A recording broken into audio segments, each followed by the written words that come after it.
1 Paul looked straight at the Sanhedrin and said, "My brothers, I have fulfilled my duty to God in all good conscience to this day." 2 At this the high priest Ananias ordered those standing near Paul to strike him on the mouth. 3 Then Paul said to him, "God will strike you, you whitewashed wall. You sit there to judge me according to the law, yet you yourself violate the law by commanding that I be struck." 4 Those who were standing near Paul said, "How dare you insult God's high priest?" 5 Paul replied, "Brothers, I did not realize that he was the high priest, for it is written, 'Do not speak evil about the ruler of your people.'" 6 Then Paul, knowing that some of them were Sadducees and the others Pharisees, called out in the Sanhedrin, "My brothers, I am a Pharisee, descended from Pharisees. I stand on trial because of the hope of the resurrection of the dead." 7 When he said this, a dispute broke out between the Pharisees and the Sadducees, and the assembly was divided. 8 The Sadducees say that there is no resurrection, and that there are neither angels nor spirits, but the Pharisees believe all these things. 9 There was a great uproar, and some of the teachers of the law who were Pharisees stood up and argued vigorously. "We find nothing wrong with this man," they said. "What if a spirit or an angel has spoken to him?" 10 The dispute became so violent that the commander was afraid Paul would be torn to pieces by them. He ordered the troops to go down and take him away from them by force and bring him into the barracks. 11 The following night the Lord stood near Paul and said, "Take courage. As you have testified about me in Jerusalem, so you must also testify in Rome." The plot to kill Paul. 12 The next morning some Jews formed a conspiracy and bound themselves with an oath not to eat or drink until they had killed Paul. 13 More than 40 men were involved in this plot. 14 They went to the chief priests and the elders and said, "We have taken a solemn oath not to eat anything until we have killed Paul." 15 Now then, you and the Sanhedrin petition the commander to bring him before you on the pretext of wanting more accurate information about his case. We are ready to kill him before he gets here. 16 But when the son of Paul's sister heard of this plot, he went into the barracks and told Paul. 17 Then Paul called one of the centurions and said, "Take this young man to the commander. He has something to tell him." 18 So he took him to the commander.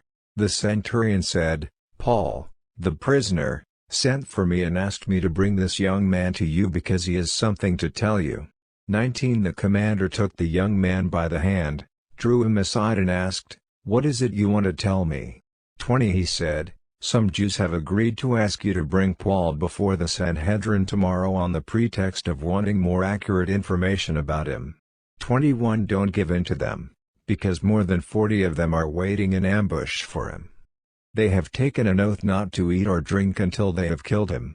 They are ready now, waiting for your consent to their request. 22 The commander dismissed the young man with this warning, "Don't tell anyone that you have reported this to me." Paul transferred to Caesarea. 23 Then he called 2 of his centurions and ordered them, "Get ready a detachment of 200 soldiers, 70 horsemen and 200 spearmen to go to Caesarea at 9 tonight. 24 Provide horses for Paul so that he may be taken safely to Governor Felix." 25 He wrote a letter as follows. 26 Claudius Lysias. To His Excellency, Governor Felix. Greetings.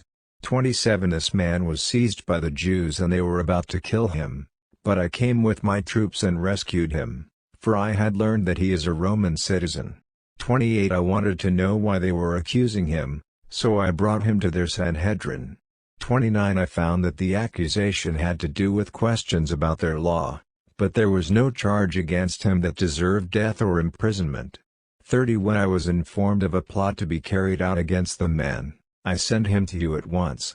I also ordered his accusers to present to you their case against him. 31 So the soldiers, carrying out their orders, took Paul with them during the night and brought him as far as Antipatris.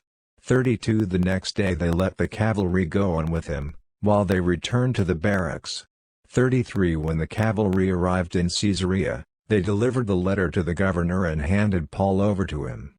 34 The governor read the letter and asked what province he was from. Learning that he was from Cilicia, 35 he said, I will hear your case when your accusers get here." Then he ordered that Paul be kept under guard in Herod's palace. Acts chapter 23 verses 1 to 35. Credits to Holy Bible, New International Version registered, NIV registered copyright 1973, 1978, 1984, 2011 by Biblica Incorporated registered all rights reserved worldwide. Bible Gateway. Speechify.